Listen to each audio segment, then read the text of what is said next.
The galaxy had long moved past the days when simple chemical reactions powered entire civilizations. Planets had burned with primitive engines. Starships had soared using combustible propellants that, while effective, were volatile and unpredictable. Entire fleets had once vanished in sudden bursts of flame, and entire colonies had been evacuated after catastrophic fuel mishaps. History had remembered those moments as lessons harsh, unforgiving, and etched into the memories of every sentient species that survived them. 44 of these substances, once considered the lifeblood of exploration and industry, had become infamous. They were so dangerous that the High Council of the Unified Worlds, after decades of catastrophic data and interstellar accidents, officially banned them. To any sensible species, these fuels were nothing more than relics, dangerous artifacts of a time when civilizations had gambled with fire and often lost. The decision had been unanimous. Every member of the council, from the floating gas beings of Orion's Veil to the crystalline architects of the glimmering hives, had agreed the fuels were too unstable, too explosive, and far too unpredictable to remain in circulation. The penalties for violating the ban were severe, ranging from interstellar fines that could bankrupt entire planetary economies to permanent exile from key trade routes and, in extreme cases, total confiscation of starship fleets. The Council's official reports described these substances in cold, clinical terms: volatile, catastrophically explosive, capable of detonating under minimal provocation, an existential risk to populated systems. Technical manuals warned engineers never to touch them, even in sealed containers, and safety protocols became so strict that decades of accumulated knowledge about handling these fuels were effectively locked away, available only to sanctioned military research labs.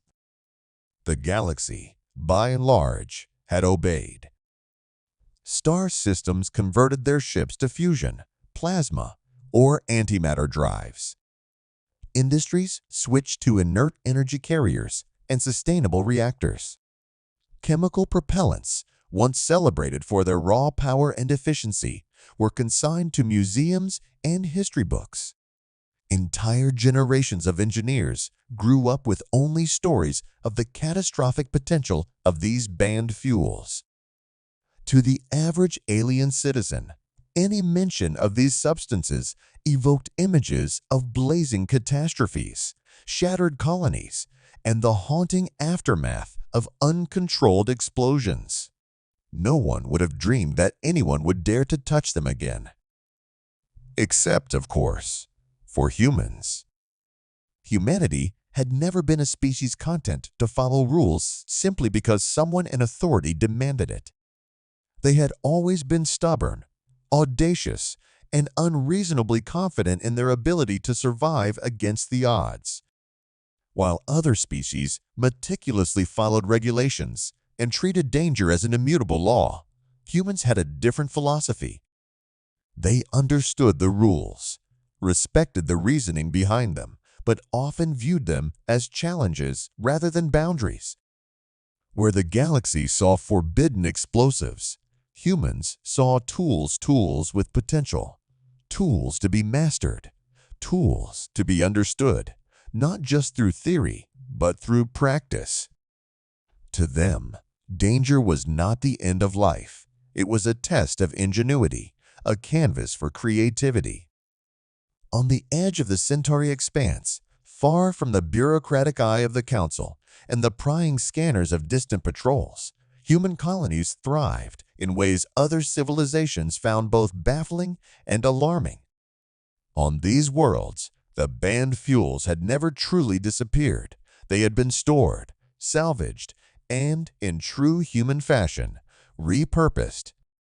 Hidden bunkers and abandoned facilities held canisters of substances that most alien scientists would not dare touch.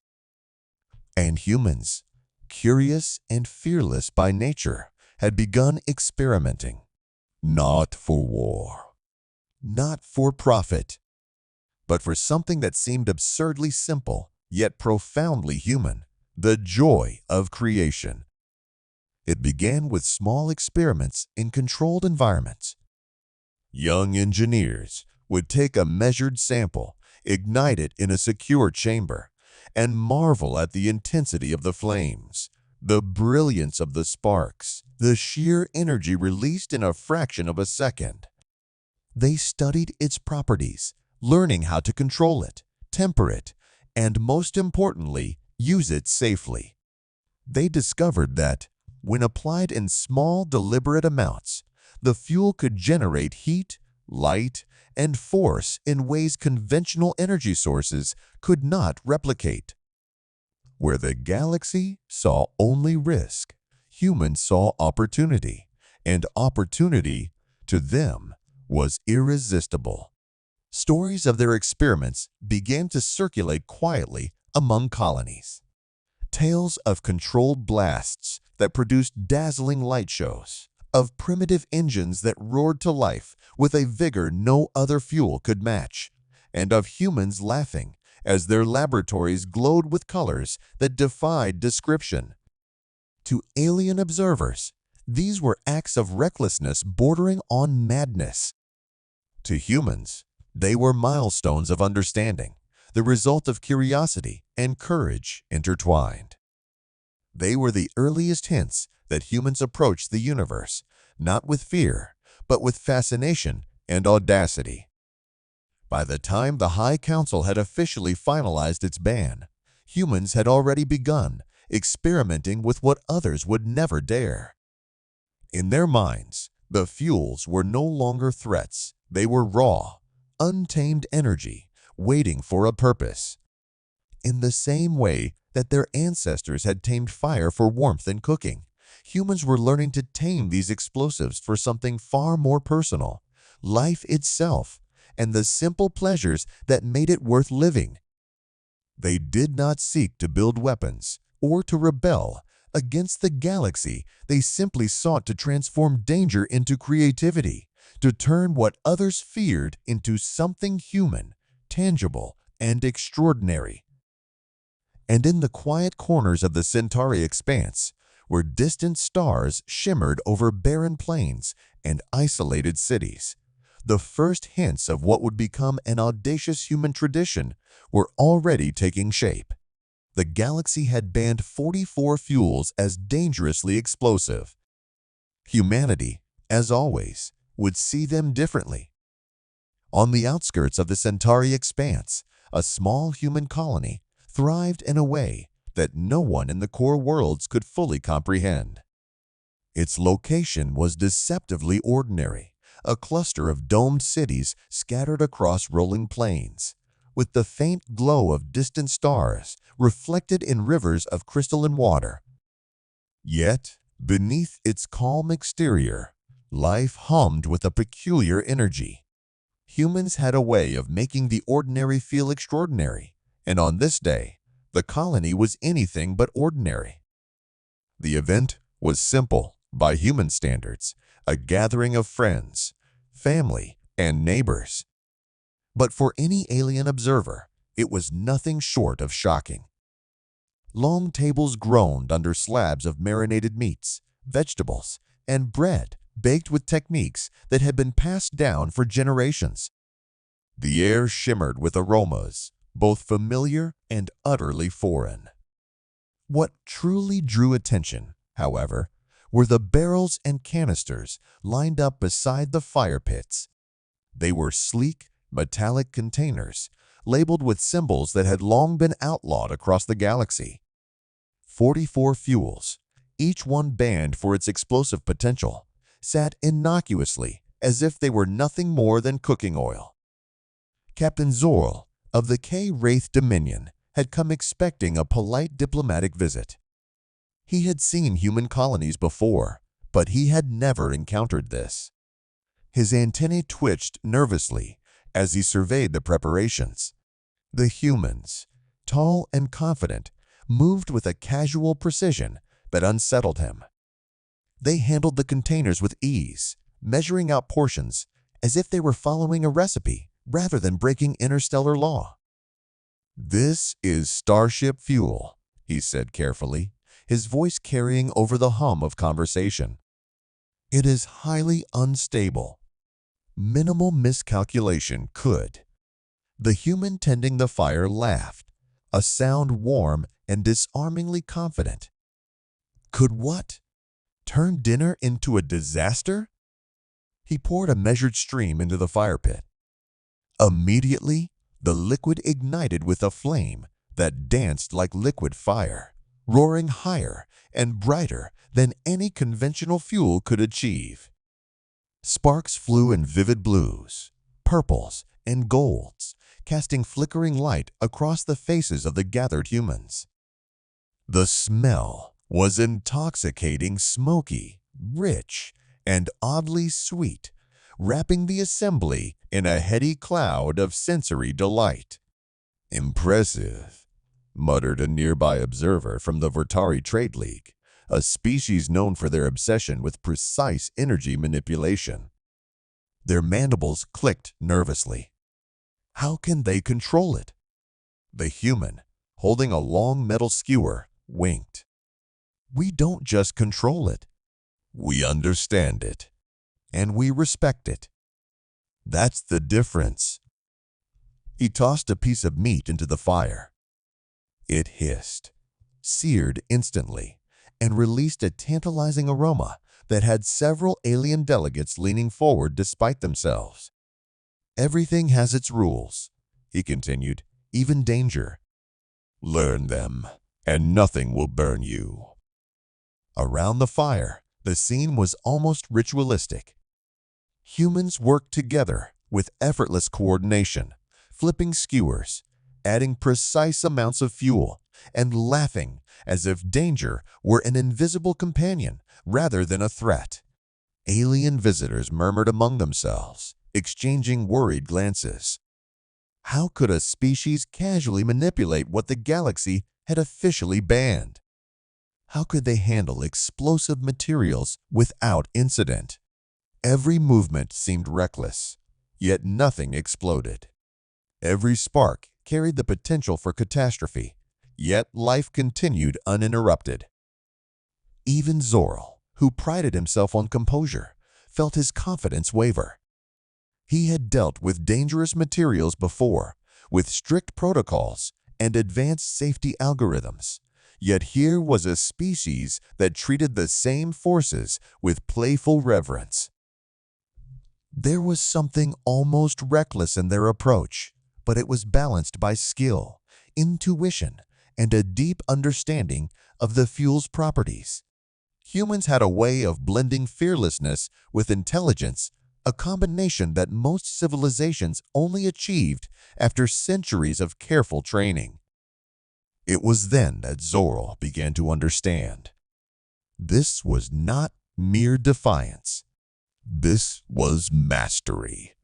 The humans had looked at the fuels the galaxy feared and asked a simple question: what can we make of this? And rather than destruction, they had created something profoundly human: food, warmth, community, and joy. It was audacious, absurd, and impossible to ignore. By the time the first course was served, aliens who had arrived expecting chaos were instead experiencing fascination. The flames roared, the meat sizzled, and the humans laughed. They told stories of long journeys between stars, of discoveries made on distant worlds, of moments of danger that had been survived not by caution alone, but by creativity, courage, and sheer human stubbornness. Each tale was punctuated by sparks and flame, each meal a demonstration of what the galaxy had long forgotten: that life was not meant to be lived in fear, and that rules, no matter how absolute, were always subject to challenge. As night fell and the twin moons of the expanse rose, the gathering glowed with light and laughter. The banned fuels continued to burn, harmless in human hands, vibrant and alive. Alien delegates watched in stunned silence. They had expected chaos, disaster, or at least a stern warning from the human hosts. Instead, they found something far more disconcerting: humans thriving where others would have faltered, transforming what the galaxy feared into a celebration of life itself. In that moment, the edge of the Centauri expanse became a proving ground, not of war or power, but of ingenuity. Humanity had taken the forbidden and made it familiar. They had taken danger and made it domestic. And though the Council of the Unified Worlds would never officially sanction such behavior, it was impossible to ignore the truth emerging from the firelight. Humans were not constrained by the same fears as other species. Where others saw explosives, humans saw opportunity. Where others saw danger, humans saw potential. And for anyone watching closely, the lesson was unmistakable. The galaxy had underestimated humanity once again. The fire pits roared, flames dancing like living entities, consuming the outlawed fuels with a brilliance no alien had ever seen outside of a controlled laboratory. Humans moved around them with ease, flipping skewers, rotating spits, and brushing glazes over sizzling meats. Sparks shot skyward, painting the air with shades of blue, violet, and gold. Each burst of flame seemed to obey an unspoken rhythm, a choreography that only humans could perform.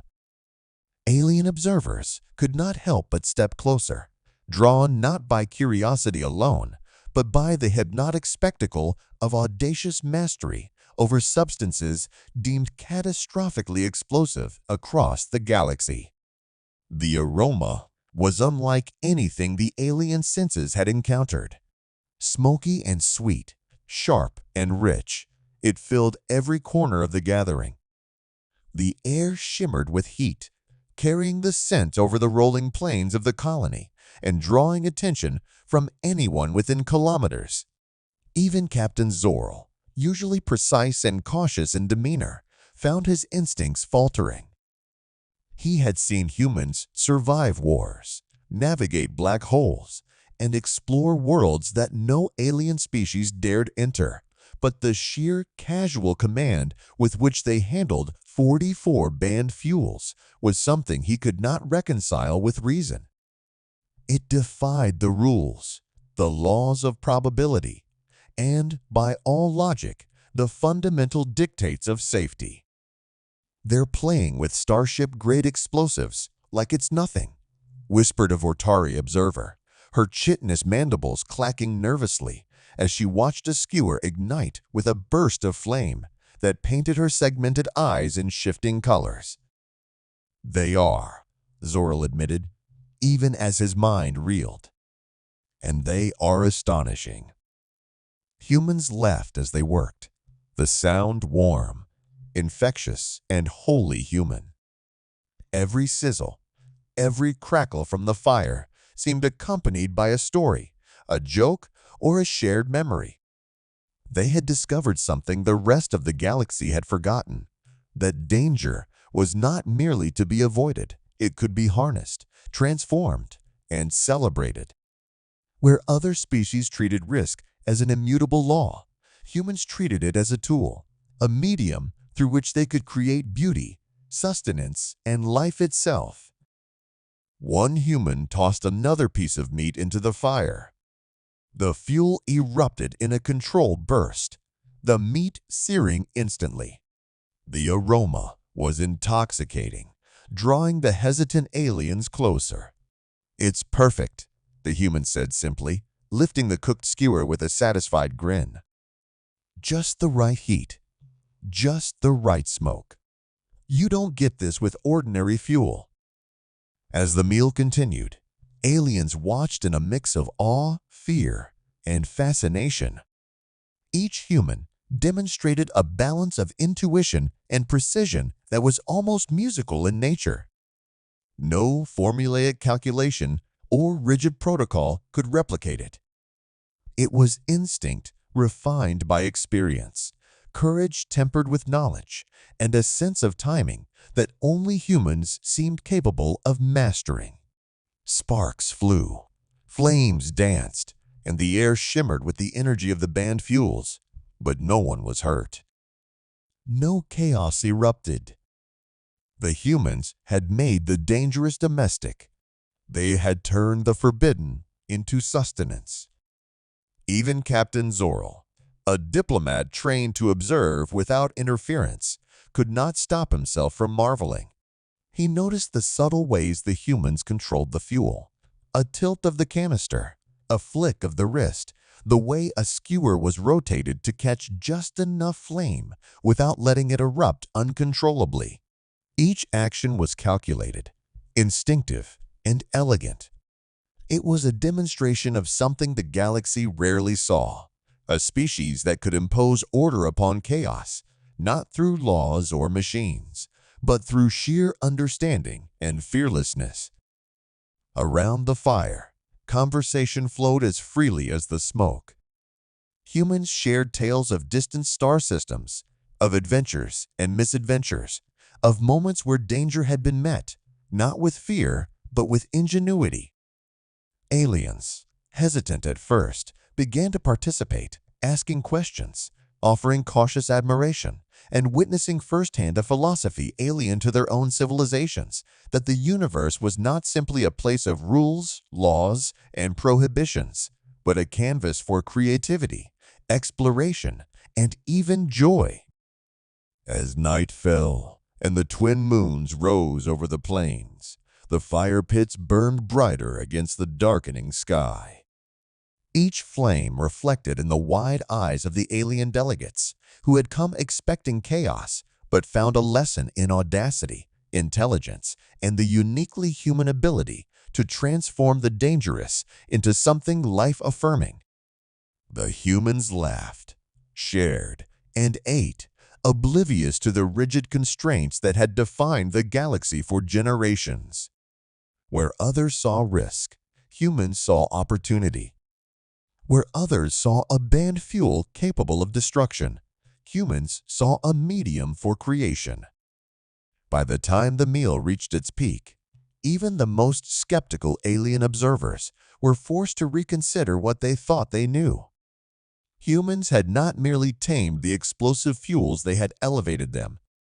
They had taken 44 substances the galaxy feared and used them to nourish life, to bind a community, and to create wonder. And in doing so, they had shown once again that the galaxy's rules were suggestions to them, not boundaries. Humans did not just survive the night, they transformed it into an experience the galaxy would not soon forget. Flames roared, sparks danced, and laughter echoed across the plains.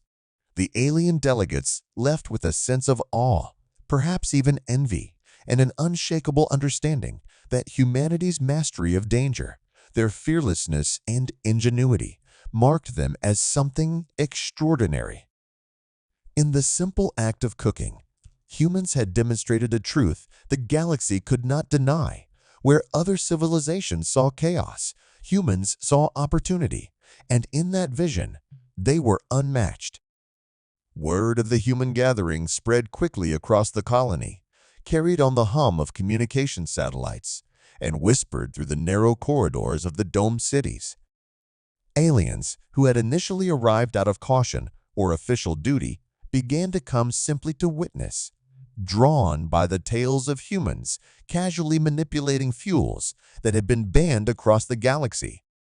Delegates, engineers, traders, and even the occasional rogue adventurer traveled from distant settlements to see the audacity firsthand. What they found was astonishing. The humans continued their work around the fire pits with an effortless confidence that seemed impossible. Sparks arced into the night sky like tiny fireworks, yet nothing exploded. Flames rose higher than any alien safety manual would have allowed, yet no disaster occurred. The humans moved as if the laws of physics themselves obeyed their gestures, tilting containers, adjusting flames, and flipping skewers with precision that bordered on artistry. There was a rhythm to their work, a pulse that mirrored the beating hearts of their community, a synchrony that radiated a sense of calm mastery amidst potential chaos. Alien visitors whispered among themselves, their voices filled with a mix of fear, disbelief, and fascination. The Wraith Dominion's Captain Zorl shook his head in disbelief. It is impossible. No species could manipulate these fuels so casually without catastrophic consequences. Yet even as he spoke, he could not hide the awe creeping into his tone. He had spent decades studying volatile substances, enforcing the Council's strict prohibitions, and overseeing catastrophic failures caused by far less dangerous compounds. And now, he was watching humans transform what the galaxy deemed deadly into something domestic, controlled, and even beautiful. The Vortari engineers, known for their obsession with energy precision, were equally stunned. They had spent lifetimes in laboratories meticulously calculating reaction thresholds, applying safety protocols, and avoiding the slightest misstep. Here, humans did it all by intuition, by a mixture of fearlessness and experience.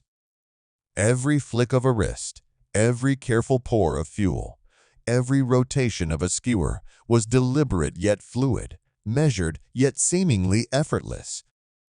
Where the Vortari would have spent hours simulating outcomes and preparing contingency plans, humans acted in the moment, trusting their instincts and their understanding of the materials.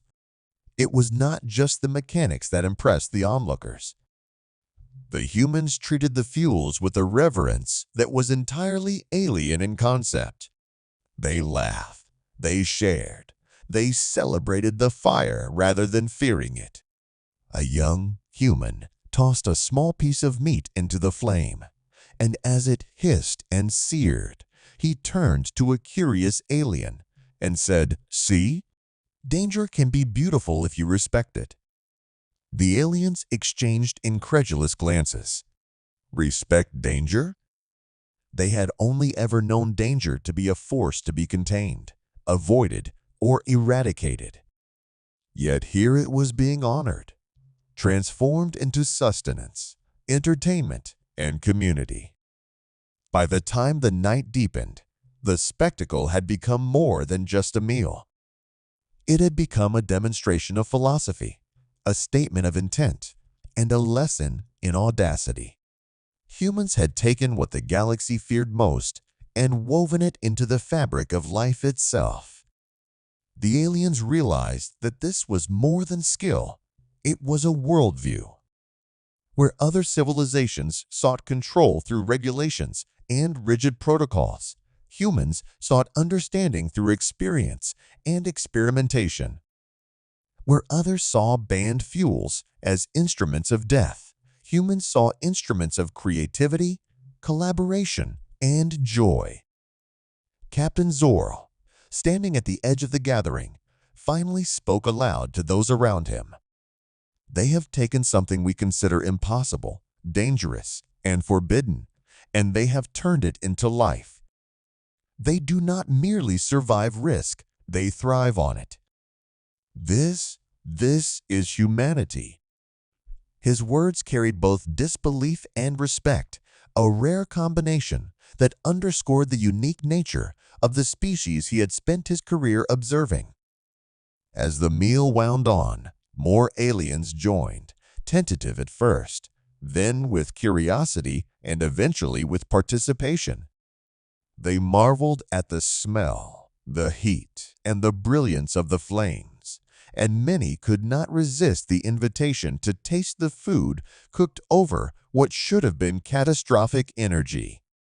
Each bite was a revelation, a testament not only to human culinary skill, but to their capacity to transform danger into delight.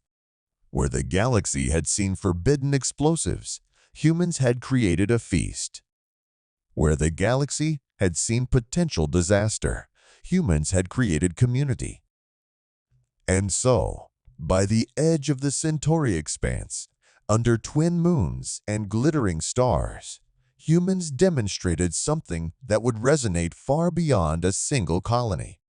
They had shown that mastery of the dangerous was not merely a technical skill, but a statement of character. They had shown that audacity, intelligence, and intuition could redefine what was possible. And perhaps, most importantly, they had shown that life itself could flourish even amidst forces the galaxy had deemed uncontrollable. In the quiet aftermath, as the fires dwindled to glowing embers, the aliens departed, carrying a new understanding. Humans were not bound by fear, not constrained by the rules others followed so rigidly. They had seen firsthand that humanity did not merely navigate the galaxy, they redefined it. And in that realization, the galaxy began to comprehend a simple truth that humans had always known. Where others saw danger, humans saw opportunity. And where others saw rules, humans saw possibilities waiting to be explored. Months passed since that unforgettable gathering on the edge of the Centauri expanse, but the echoes of humanity's audacity continued to reverberate across the galaxy. Reports of humans cooking with banned fuels reached the High Council, carried on encrypted channels, and whispered through diplomatic networks. Some officials responded with outrage, citing the dangers, the violations, and the potential for catastrophe. Others, however, were captivated, unable to deny the evidence of human mastery displayed so vividly on that remote colony. The debate raged, but one thing was undeniable. Humans had turned what the galaxy feared into something profoundly life-affirming. Colonies throughout the outer systems buzzed with stories of that night. Alien visitors recounted their experiences in disbelief, describing the flames that danced in impossible colors, the sparks that soared like fireworks, and the intoxicating aromas that no standard energy source could replicate. They spoke of humans laughing, sharing stories, and transforming fear into celebration. Entire systems began to question the rules they had accepted without thought for generations. If humans could handle explosive fuels with such skill, then what else were they capable of? In the expanse, the human colonists went about their lives as if nothing extraordinary had happened. To them, the events of that night were simple, an ordinary meal shared with friends, a community brought together by fire and ingenuity. But for the galaxy, it had become legend. Scholars, diplomats, and engineers debated what they had witnessed. Some attempted to replicate it, only to discover that the human approach could not be copied through formulas or protocols alone. Mastery required intuition, courage, and a willingness to embrace risk qualities that humans seemed to carry in their very essence. Captain Zorl, who had first witnessed the event in person, reflected on the implications. They do not merely survive the galaxy's dangers, he told his peers. They redefine them. Every rule, every law, every prohibition is a suggestion to them, not a boundary. Where we see explosions, they see opportunity. Where we see danger, they see life. His words spread like wildfire through diplomatic channels, inspiring both admiration and caution. Humans had become an enigma, a species capable of bending not just technology, but the perception of possibility itself. Back on the colony, humans continued to live as they always had, boldly, creatively, and without fear of limits. They experimented, innovated, and celebrated life in ways other civilizations rarely understood. The banned fuels, once symbols of destruction, were transformed into mediums of creation. Fires burned high, sparks danced in impossible colors, and meals became communal rituals that celebrated the very essence of being human. For humans, the fuels were no longer dangerous. They were familiar, tamed, and under control. For the galaxy, they were a lesson in audacity, intelligence, and resilience. The High Council debated what action to take.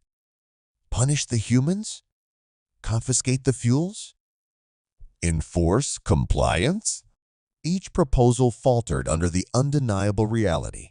Humans had turned danger into art, rules into opportunity, and fear into community. Attempts to constrain them would likely fail.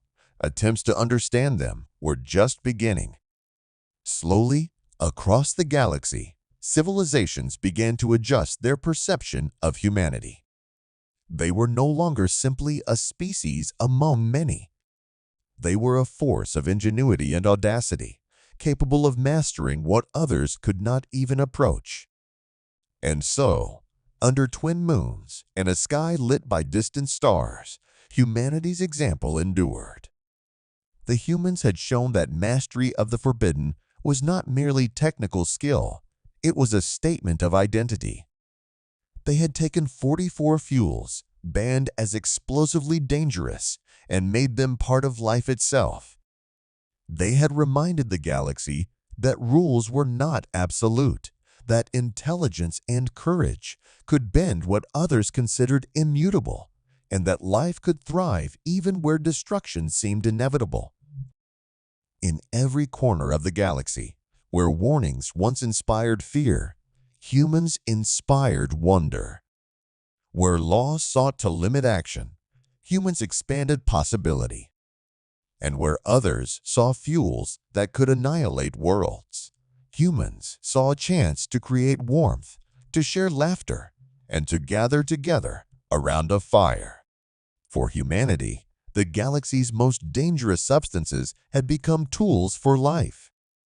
And in doing so, they had proven once again, in a quiet, brilliant, and irreverent way, that humans were unlike any other species in the universe. They did not merely survive, they transformed the rules themselves, illuminating the galaxy with the audacity, ingenuity, and unshakable spirit that defined them.